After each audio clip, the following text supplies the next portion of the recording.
Hey, welcome back. So brand new section here, one that I'm really excited about. I've had to record this video like 5 or 6 times now because I just keep getting too excited and going on some tangents about why this is such an important topic. But it really is a really important topic. So it's Booleans and conditional logic. Booleans, if you recall, are just true or false values. But really, this section is all about making decisions based off of something being true or false. So decisions is everything, and that's really the focus of this section.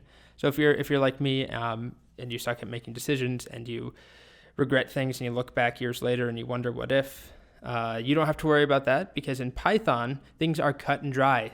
Python is not a flawed human. It is code, yes or no, 1 or 0. All these decisions we make come down to true or false. So that's the Boolean part. So this is what is going to allow our code to have multiple outcomes, branching paths, rather than just the same thing every time. I mean, imagine a tic-tac-toe artificial intelligence, a computer AI that every time a human moves, the AI plays the center square on tic-tac-toe every single time. That would be really easy to beat. I mean, it would be like, playing My Little Brother.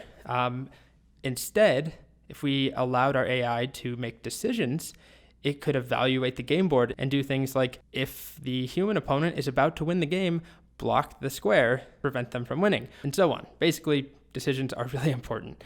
So our code right now can't do that. Our code does the same thing every time, but by the end of the section, it will be able to have different outcomes. All right, so with that said, couple of objectives for this section. And the first one actually has nothing to do with Boolean logic or decisions. It's all about getting user input in Python.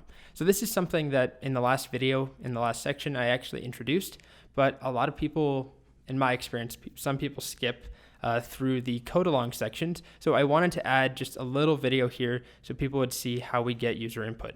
And it also ties into this section because we're going to get user input and do something depending on what the input is. We're going to make a decision. Then we're going to learn about truthiness. So we'll learn more what that means, but values are inherently truthy or falsy.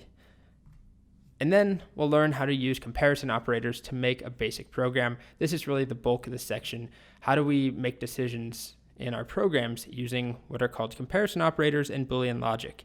So that's where we're heading. But for now, we're going to start off by just really quickly talking about user input. So if you did the code along in the last section, feel free to skip this video if you already know how to get user input and just move on to the next video. So you have a decision to make.